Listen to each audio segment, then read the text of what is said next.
انسان کو اپنی زندگی حقیقت کے آئینے میں گزارنے کی کوشش کرنی چاہیے۔ بہت ساری خوش فہمیوں سے، بہت ساری غلط فہمیوں سے اور بہت سارے دعووں سے اپنے آپ کو بچا کے رکھنا چاہیے۔ اللہ تعالیٰ کی رحمت پر امید رکھنا، نبی پاک صلی اللہ تعالیٰ علیہ وسلم کی شفاعت کی امید رکھنا، نیک اور صالحین کی نسبت کی امید رکھنا، یہ برا نہیں، یہ بڑا ہی بہترین ہے، یہ بڑا ہی خوبصورت عمل ہے، اس کی بہت ساری برکات ہیں۔ لیکن کسی غلط فہمی کا شکار ہو جانا اور یہ ساری امیدیں وابستہ کر کے یا ان ساری باتوں کو پیش نظر رکھ کے بے عمل ہو جانا، اپنی زندگی کو امور خیر سے پیچھے کر لینا، یہ نہ صرف یہ کہ قابل تحسین نہیں بلکہ یہ قابل توجہ ہے، اس کی اصلاح کی ضرورت ہے۔ قرآن مجید سورہ بقرہ سے جو آیہ کریمہ میں نے تلاوت کی ہے، اس میں اللہ تبارک و تعالیٰ نے اسی بات کا ذکر اہل یہود کے لیے فرمایا ہے۔ یہودی جگہ جگہ قرآن مجید بتاتا ہے کہ کہیں کہتے تھے کہ ہم اللہ کے بیٹے ہیں، معاذ اللہ، اللہ کے بڑے پیارے ہیں، ہمیں تو تھوڑے دنوں کے لیے عذاب ہوگا، بڑی جلدی ہمیں معاف کر دیا جائے گا۔ وہ بڑی لمبی چوڑی خوش فہمیوں کا اظہار کرتے اور بڑے بڑے دعوے کرتے۔ پھر چلتے چلتے انہوں نے ایک اور دعویٰ کر دیا، کہنے لگے کہ آخرت کا گھر تو صرف ہمارے لیے ہے، جنت میں صرف یہودی جائیں گے اور کوئی نہیں جائے گا۔ اللہ تبارک و تعالیٰ نے ان کے اس دعوے کا ذکر فرمایا ہے۔ یہ دیکھیں دعویٰ کتنا بڑا ہے کہ آخرت کا گھر تو صرف ہمارے لیے، فقط ہمارے لیے۔ مسلمان یہ دعویٰ نہیں کرتے۔ نبی پاک صلی اللہ تعالیٰ علیہ وسلم نے جب اس بات کا اظہار کیا ہے تو اس طرح کیا ہے، فرمایا جنتیوں کی 120 صفیں ہوں گی اور 80 میری امت کی ہوں گی۔ لیکن یہ بھی فرمایا کہ باقی لوگ بھی تو ہوں گے نا، ان کی 40 صفیں ہیں لیکن جنت میں دوسرے پچھلے لوگ بھی موجود ہوں گے۔ یہ دعویٰ نہیں کیا کہ صرف مسلمان جائیں گے، ان سے پہلے جو نبی اور ان کی ایماندار اور نیک امتیں گزری ہیں ان میں سے کوئی جنت میں ہی نہیں جائے گا، یہ نہیں فرمایا۔ لیکن یہ اس طرح کے دعوے بعض لوگ کرتے ہیں اور سنائی دیتے ہیں۔ تو یہودی بھی یہ کہا کرتے تھے کہ جنت تو خالص ہمارے لیے اور کوئی نہیں جائے گا اس میں۔ تو اللہ کریم نے فرمایا کل ان کانت لکم الدار الآخرۃ عند اللہ خالصۃ من دون الناس۔ اے محبوب علیہ السلام، آپ ان سے فرما دیں اہل یہود سے کہ اگر آخرت کا گھر اللہ کے نزدیک باقی سب لوگوں کو چھوڑ کے خالص تمہارے لیے ہی ہے، سب کو چھوڑ کے صرف تمہارے لیے ہے آخرت کا گھر، تو فتمنوا الموت، تو پھر جنت میں تو مر کے جانا ہے نا، لہذا موت کی تمنا تو کرو۔ پھر کہو نا یا اللہ ہمیں موت دے تاکہ وہ جو تو نے ہمارے لیے اتنی بڑی چیز بنائی ہے ہم اس سے استفادہ کر سکیں۔ پھر تم موت کی تمنا کرو ان کنتم صادقین، اگر تم سچے ہو۔ لیکن رب فرماتا ہے وَلَن يَتَمَنَّوْهُ أَبَدًا بِمَا قَدَّمَتْ أَيْدِيهِمْ، یہ کبھی بھی موت کی تمنا نہیں کریں گے، انہیں پتہ ہے جو انہوں نے کمائی کر کے آگے بھیجی ہے۔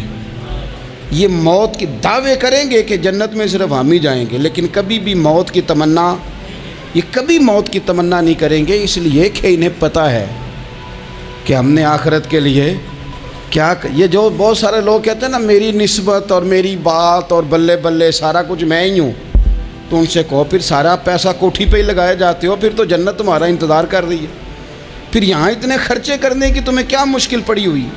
قرآن مجید کہتا ہے یہ کبھی بھی موت کی تمنا نہیں کریں گے، ان کو پتہ ہے جو اعمال انہوں نے کر کے بھیجے ہیں۔ واللہ علیم بالظالمین، اللہ ظالموں کو جانتا ہے، اللہ کو خبر ہے۔ میرے نبی پاک صلی اللہ تعالیٰ علیہ وسلم نے فرمایا اگر یہودی موت کی تمنا کرتے، جب ان سے کہا گیا تھا نا کہ اگر آخرت کا گھر خالص تمہارے لیے ہے تو موت کی تمنا کرو، اگر اس مقام پر وہ موت کی تمنا کرتے تو اسی وقت سارے مر جاتے، ختم ہو جاتا معاملہ۔ اگر تمنا کر لیتے، تمنا ہی نہیں کریں گے، خوش فہمیوں میں مبتلا ہونا، بڑی بڑی باتیں کرنا، بڑے بڑے دعوے کرنا، بڑے بڑے تذکرے کرنا، بڑی بڑی اعلانیہ گفتگو کرنا اور اپنے ہی خیال میں بڑا کچھ بن جانا، یہ سنجیدہ لوگوں کا طریقہ نہیں۔ میں نے کچھ آستانے اپنی آنکھوں سے دیکھے، وہ کہتے ہیں جناب ہمارے حضرت کی نسبت اور حضرت ساتھ بیٹھے مسکرا رہے ہیں۔ اتنی دیدہ دلیری تو نہیں نہ ہونی چاہیے، آپ اپنے سامنے سارا کچھ اپنے آپ کو کہلوا رہے ہیں۔ شیخ ہلکا ہلکا مسکرا رہے ہیں، ان سے پوچھیں تو کہتے ہیں جی میں تو نہیں انہیں کہتا، تو آپ کہتے نہیں تو منع کیوں نہیں کرتے؟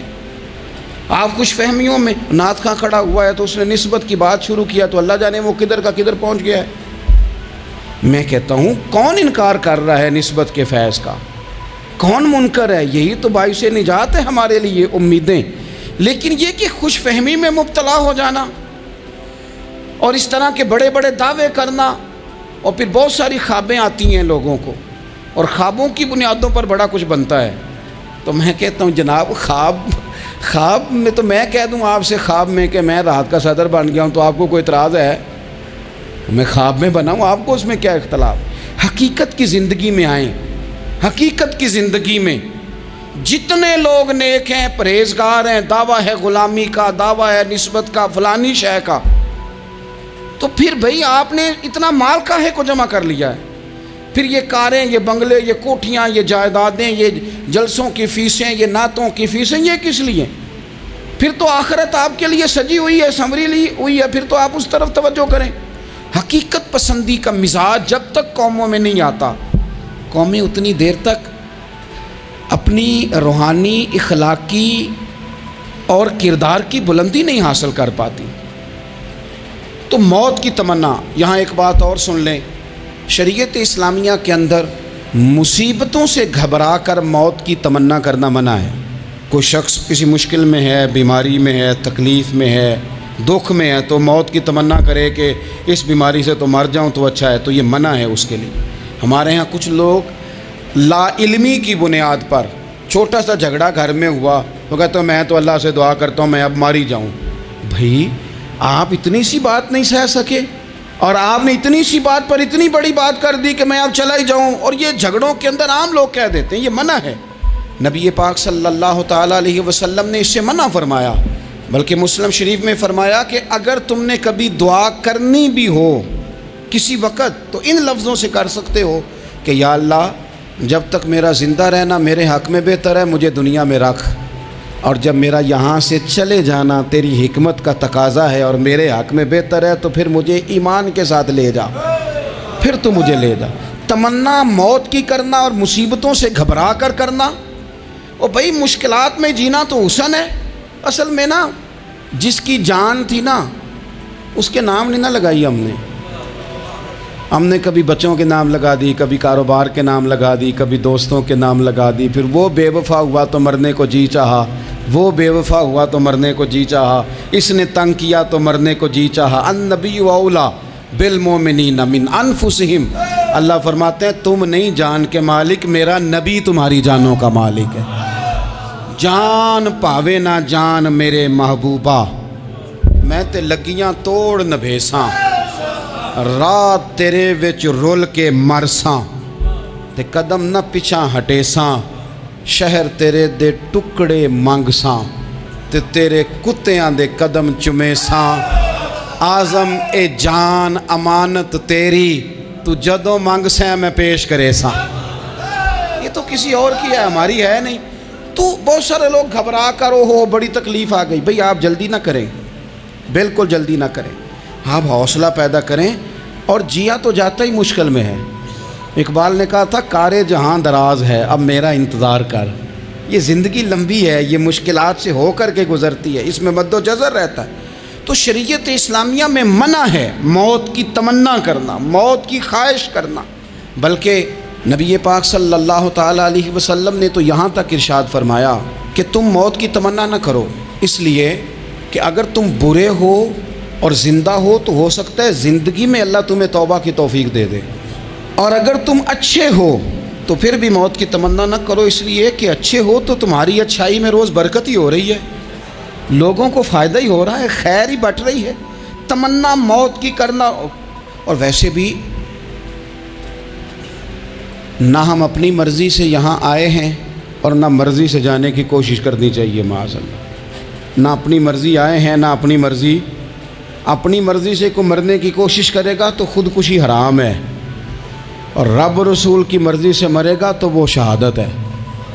وہ اس طرح کی شہادت ہے کہ جس میں کہا مردہ کہنا ہی نہیں، یہ تو زندہ ہے، اس لیے کہ میرے نام پہ مر گیا ہے۔ تو موت کی تمنا کرنا یا اس طرح کا رویہ منع ہے۔ البتہ یہ جو یہود کا کام تھا، ان کا جو لہجہ تھا، اللہ فرماتے ہیں یہ تو ہزار سال عمر مانگتی ہیں تو جانا ہی نہیں چاہتے۔ کچھ لوگ لمبی عمر کے حریص ہوتے ہیں، اس کی وجہ یہ ہوتی ہے کہ آخرت کے لیے کام نہیں کیا، آخرت پر اس طرح کا یقین نہیں، اس طرح کا مزاج نہیں، دنیا داری کا مزاج بن گیا، بہت سارا مال جمع کر لیا، بڑے بنگلے بنائے، اتنی مشکل دنیا داری کٹھی کی، اب چھوڑ کے مر جائیں۔ ان لوگوں کا مرنے کو دل ہی نہیں کرتا، کوئی ارادہ ہی نہیں ہے، بالکل نہیں دنیا چھوڑنا چاہتے، محنت سے کٹھی کی ہے، اتنے لاؤ لشکر بنائے ہیں، اب کیسے چھوڑ جائیں۔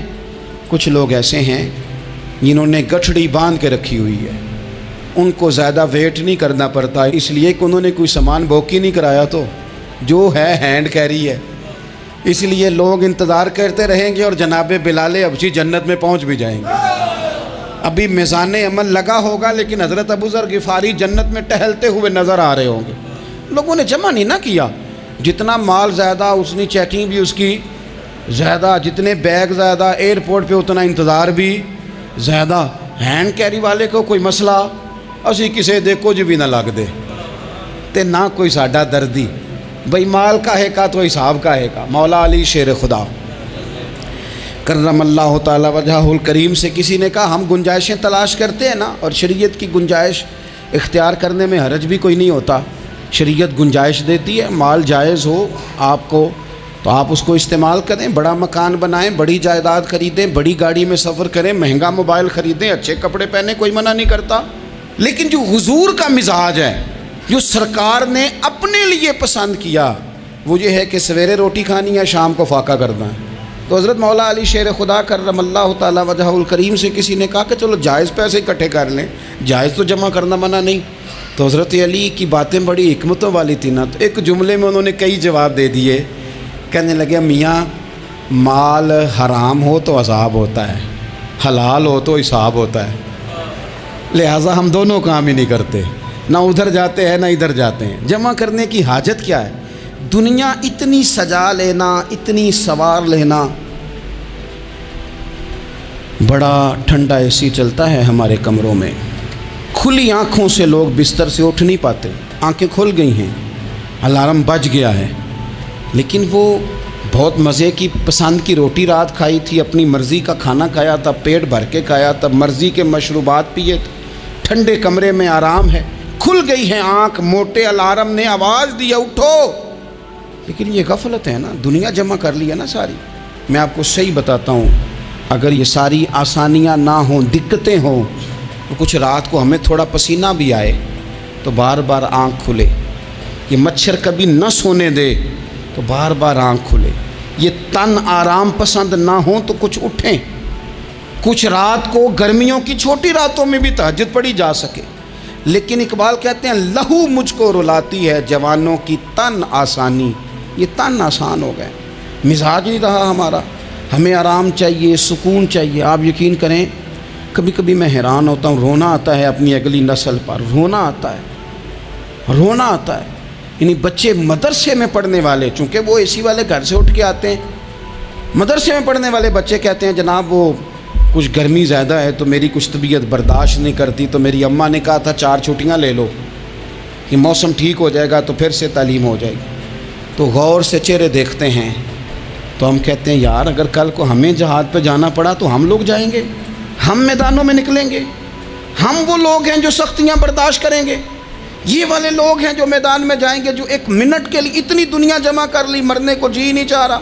حضرت شاہ فرید الدین عطار رحمۃ اللہ علیہ کہتے ہیں میں بڑا مہنگا کاروبار کرتا تھا، عطر بیچتا تھا، مہنگا کاروبار ہے نا، عرب شریف کے اندر آپ جائیں تو جہاں سونے والی دکان ہوتی ہے اس کے ساتھ خوشبو والی دکان ہوتی ہے، مکہ مکرمہ میں دیکھ لیں، مسجد نبوی میں دیکھ لیں، مہنگا کاروبار ہے یہ، اور اب میرا بزنس تھا، کاروبار تھا۔ تو آپ فرماتے ہیں کہ ایک دن ایک بزرگ آ گئے، انہوں نے ایک شیشی دیکھی، خوشبو سونگی، دوسری، تیسری، چوتھی، اچھے سیل مین آگے بڑھ کے خود کہتے ہیں آپ کو کیا چاہیے. میں نے بھی کہا بابا جی کیا چاہیے مجھے بتائیں, کیا دیکھ رہے ہیں؟ تو بابا جی بڑے دھیمے ٹھنڈے اور حوصلے والے لہجے میں کہنے لگے, پتر دیکھ رہا ہوں تیری جان بڑی مشکل سے نکلے گی. تو میں نے کہا وہ کیوں؟ کہنے لگے اتنی مہنگا مہنگا تو نے مال جمع کیا ہے, کبھی مرنے لگے گا تو یہ یاد آئے گا, کبھی وہ یاد آئے گا, کبھی سادہ کر لیں اس کو سادہ کر لیں, کبھی اس سوسائٹی والا پلاٹ یاد آئے گا, کبھی ادھر والا یاد آئے گا, کبھی لاہور والا یاد آئے گا. کہاں مرنے کو جی چاہتا ہے. اور پھر ایک اور دھوکہ ہے, میں بچوں کے لیے کر رہا ہوں. بچوں کے نام تو ایک دھیلا بھی نہیں, وہ تو سارا آپ کے اپنے نام ہے. ایسے ہی بہانہ بنایا ہوئے بچوں, کس بچے کے نام؟ بچے نے تو 50 دفعہ کہا ہے کہ وہ ایک دکان بیچ دو, میں نے کام کرنا ہے. تو ابا کہتا مراں گا تو تاں بکے گی. کہاں بچوں کے لیے؟ کون کہتا ہے بچوں کے لیے؟ یہ تو خواہشات ہیں جن پر ہمارا اپنا قبضہ ہے, ہر کنجی تو ہماری جیب میں. کون کہہ رہا ہے؟ وہ تو کبھی جا کے ملے گا ان کو جب موقع آئے گا.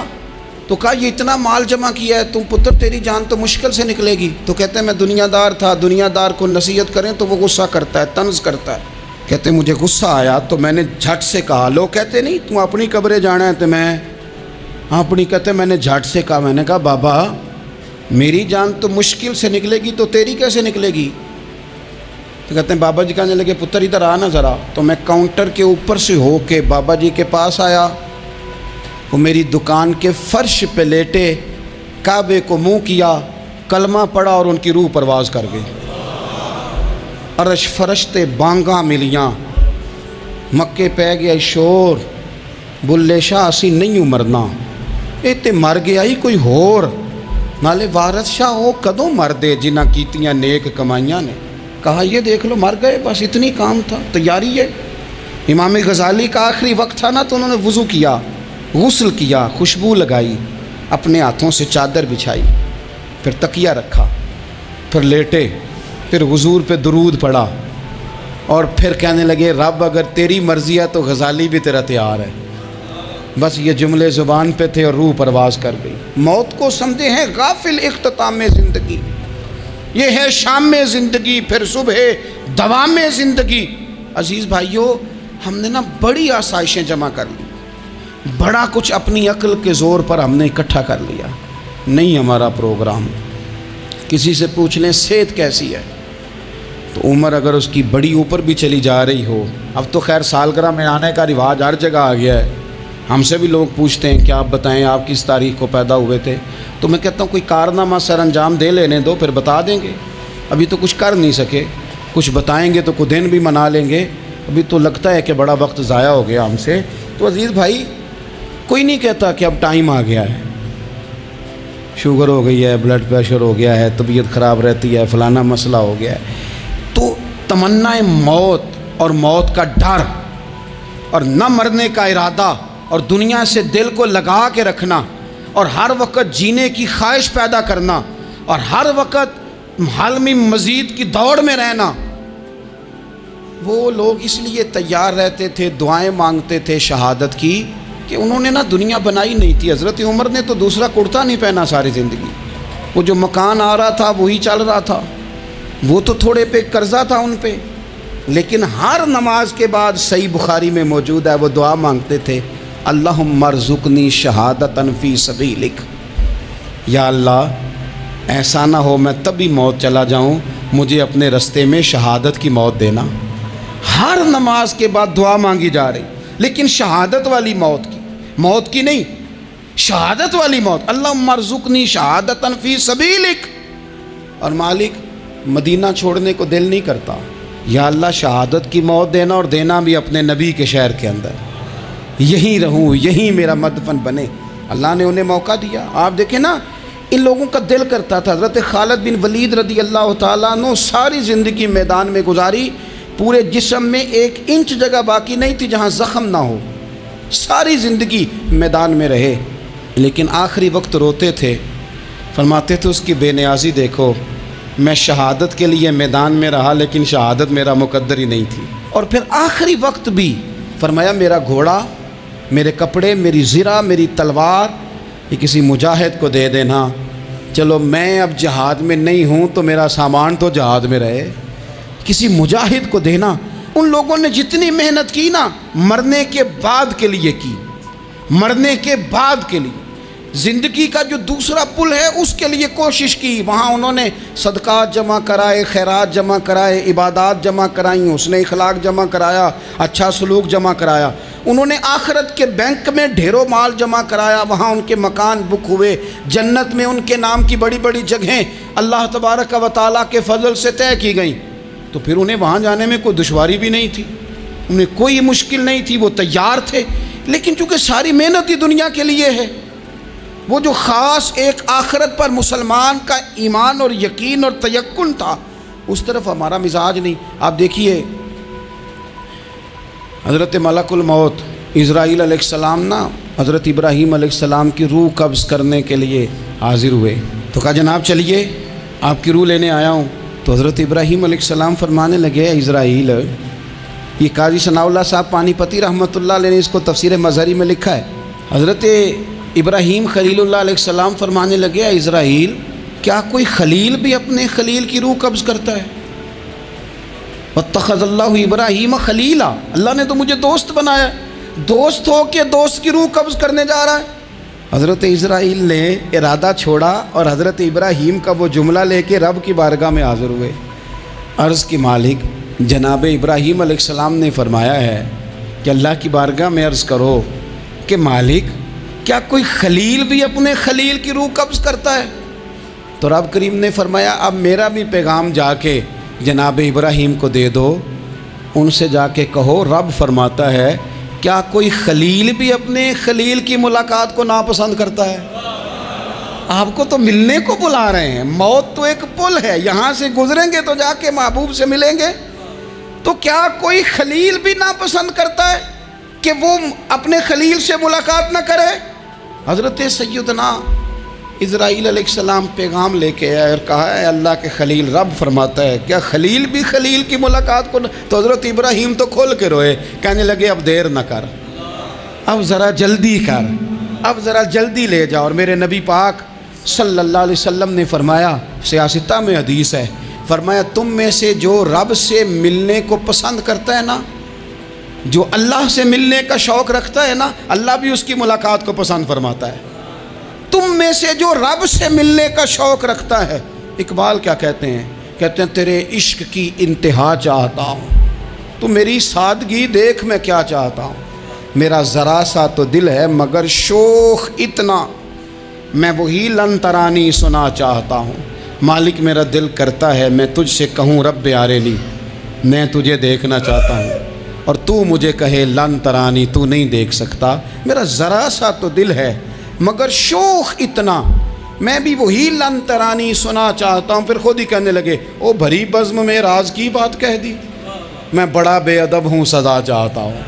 یہ تو سب کو بتانے والی بات ہی نہیں تھی جو میں نے بتا دی، بھری بزم میں راز کی بات کہہ، بڑا بے ادب ہوں سزا چاہتا ہوں۔ نبی کریم علیہ السلام نے فرمایا تم میں سے جو رب کی ملاقات کا شوق رکھتا ہے نا، اللہ بھی اس کی ملاقات کو پسند فرماتا ہے۔ اور فرمایا تم میں سے جس کا رب سے ملنے کا شوق نہیں نا، اللہ بھی اس کی ملاقات کو پسند نہیں فرماتا۔ یہ سیاستہ میں حدیث ہے، ایک دفعہ غور کر نہ لیں، فلاں سے ملنے کو بھی جی چاہتا ہے، فلاں علاقہ دیکھنے کو بھی جی چاہتا ہے، فلاں کی ملاقات کو بھی جی چاہتا ہے، کبھی اس کو ملنے کو بھی جی چاہتا ہے جس نے بنایا ہے سارا کچھ، کبھی اس کی صحابہ تو تڑپ کے حضور کی بارگاہ میں آئے تھے نا، وَإِذَا سَأَلَكَ عِبَادِي عَنِّي فَإِنِّي قَرِيبٌ، تڑپ کے کہا تھا یا رسول اللہ صلی اللہ علیہ وسلم سالوں بیت گئے، سجدے کرتے، عبادت کرتے، روزہ رکھتے، حج کرتے، زکوٰۃ دیتے، اب دل کرتا ہے کبھی وہ ملے، کبھی اسے دیکھیں، کبھی اے حقیقت منتظر نظر آنا لباس مجاز میں، لاکھوں سجدے تڑپ رہے ہیں میری جبین نیاز میں، دل کرتا ہے ملنے کو۔ تو جب صحابہ نے آ کے حضور کی بارگاہ میں یہ عرض کی نا یا رسول اللہ رب سے ملنے کو جی چاہتا ہے، تو اللہ نے فرمایا وَإِذَا سَأَلَكَ عِبَادِي عَنِّي فَإِنِّي قَرِيبٌ، اے محبوب جب میرے بندے آپ کے پاس آ کے میرے بارے میں سوال کریں تو ان سے فرما دو میں تو ان کے قریب ہی ہوں، جب بھی دعا مانگیں گے میں ان کی دعاؤں کو قبول فرماؤں گا، میں قریب ہوں ان کے۔ اپنے دل کے اندر شوق ہو، اللہ رسول کی طرف بڑھنے کا شوق ہو، مسلمان موت سے نہیں ڈرتا، لیکن صحیح بخاری اور صحیح مسلم میں حدیث ہے، نبی پاک علیہ الصلوۃ والسلام نے فرمایا آج ایک مسلمان 1000 کافر کو آگے لگا لیتا ہے اور کافر بھاگ جاتا ہے، ایک وقت آئے گا ایک کافر ہوگا اور 1000 مسلمان کو بھگا ڈالے گا۔ یا رسول اللہ کیوں؟ ہمارے پاس اسلحہ نہیں ہوگا، ہمیں لڑنے کا سلیقہ نہیں آئے گا؟ تو نبی پاک علیہ السلام نے فرمایا یہ مسئلہ نہیں، تمہیں وہن ہو جائے گا، وہن۔ یا رسول اللہ یہ وہن کیا ہوتا ہے؟ تو حضور نے فرمایا تمہیں نا زندگی سے پیار ہو جائے گا، تمہیں مرنا برا لگے گا، کراہت آئے گی مرنے سے، تم مرنا نہیں چاہو گے۔ تو جب کسی کو زندگی سے پیار ہو جائے تو پھر وہ بھاگتا ہے، پھر وہ ہر بندے کی ہر بات مانتا ہے چونکہ وہ جینا چاہتا ہے۔ اور کچھ لوگ ایسے ہوتے ہیں، وہ جب بدر میں مسلمان پہنچے نا تو جاسوس بھیجا ابو جہل نے، کہا جاؤ پتہ کر کے آؤ لوگ کتنے ہیں اور ان میں جوان کتنے ہیں، بوڑھے کتنے ہیں اور اسلحہ کتنا ہے۔ جاسوسی اس دور میں بڑی آسان تھی، کوئی مخصوص وردی تو فوجیوں کی ہوتی نہیں تھی۔ تو وہ شخص آ گیا، مسلمانوں کو دیکھ کر واپس گیا تو جا کے اس نے بدر کے دن ابو جہل سے کہا کہ وہ 313 ہیں اور ان میں بچے بھی ہیں، بوڑھے بھی ہیں اور اسلحہ بھی زیادہ نہیں، اور گھوڑے اور اونٹ اور سواریاں بھی تھوڑی ہیں۔ تو ابو جہل بڑا ہنسا اور معاذ اللہ کہنے لگا کیا ان نے ہم سے لڑنا ہے، تھوڑے سے تو لوگ آئیں، اس طرح کرو صبح نا انہیں پشتوں پہ باندھ کے نا گھوڑوں کی تو مکے لے چلتے ہیں، وہاں جا کے دیکھیں گے ان کے ساتھ کیا کرنا ہے۔ تو وہ جاسوس کہنے لگا پوری بات تو سن لے۔ اس نے کہا پوری بات کیا ہے؟ کہنے لگا آئے 313 ہیں پر گھر واپس جانے کا کسی کا بھی ارادہ نہیں، وہ کشتیاں جلا کے آئے ہیں، میں رات وہاں گزار کے آیا ہوں، میں نے بوڑھوں کو بھی شہادت مانگتے دیکھا ہے، میں نے بچوں کو بھی شہادت مانگتے دیکھا ہے، میں نے ایک ایک کے سینے میں مر مٹنے کا جذبہ دیکھا ہے۔ وہ جینے کی امنگ لے کے نہیں آئے، ہتھیلی پہ رکھ کے آئے ہیں جان، اور ایک ایک شخص شہید ہو کے جانا چاہتا ہے، اور وہ ایک دوسرے کے پیچھے چھپیں گے نہیں۔ یہ جو موت ہے نا، موت یہ تو ایک پل ہے، اس سے گزریں گے، اللہ رسول کے حضور جائیں گے، جنت کی نعمتیں، خدا کی تیار کی ہوئی رحمتیں مسلمان کا آگے بڑھ کے استقبال کریں گے۔ حضرت عمار بن یاسر رضی اللہ تعالیٰ عنہ کو زخم لگ رہا ہے میدان جہاد میں، اور تیز زخم لگ رہا ہے، سخت تکلیف میں۔ تو ایک شخص نے آ کے پوچھا کیا حال ہے؟ تو آپ فرمانے لگے حال کیا ہونا ہے، تھوڑا سا ٹائم رہ گیا ہے۔ تو بندہ پریشان ہو گیا، اس نے کہا کس بات میں؟ فرمانے لگے تھوڑا سا ٹائم رہ گیا ہے، بس میں نبی پاک سے ملنے والا ہوں اور حضور کے صحابہ سے ملنے والا ہوں۔ حضرت عمار بن یاسر رضی اللہ تعالیٰ عنہ کہنے لگے تھوڑا سا ٹائم رہ گیا، تھوڑا سا مرنا مرنا ہر کوئی آکھے تے میں بھی آکھاں مرنا، تے جس مرنے تھی خوشبو نہ آوے او مرنا کی مرنا، تے جس مرنے وچ سونا راضی اس مرنے تو کی ڈرنا۔ ایک گل رکھنا یاد کہ میرا جس دن ہووے مرنا، سب کچھ کرنا، سب کچھ کر کے میرا منہ روزے ول کرنا، شاید میرا آقا آوے میں دیدار حضور دا کرنا۔ فرمایا کہ وہ تو بالکل قریب آ گیا ٹائم۔ حضرت سیدنا بلال حبشی رضی اللہ تعالیٰ عنہ آخری وقت ہے، لوگ بڑا اس کا منظر جب بیان کرتے ہیں تو خوفناک بیان کرتے ہیں، اس طرح کا لہجہ اختیار کرتے ہیں کہ بات سن کے بندہ کانپ جائے۔ سیدنا بلال حبشی رضی اللہ تعالیٰ عنہ بالکل آخری وقت ہے، جانے کا ٹائم۔ تو حضرت بلال کی اہلیہ قریب بیٹھی ہیں تو کہنے لگی بڑے غم کا موقع آ گیا، غموں کی رات شروع ہو گئی، حالات میرے لیے مشکل آ گئے۔ آپ نے فرمایا کیا ہوا؟ کہنے لگی آپ جا رہے ہیں؟ تو حضرت بلال کہنے لگے یہ غم کا موقع نہیں، یہ تو خوشی کا موقع ہے، میں جاؤں گا تو حضور سے ملوں گا نا، جاؤں گا تو نبی پاک سے ملاقات ہوگی، یہ تو میرا ملاقات کا وقت آیا۔ تو اپنی زندگی کے اندر انسان کچھ اپنی آخرت کے لیے کرے، کچھ زاد راہ جمع کرے، کچھ وہ تیاری کرے، کچھ اس کے پاس ایسے اعمال ہوں جس کی بنیاد پر اس کا رب رسول کی بارگاہ میں حاضری کو جی چاہے۔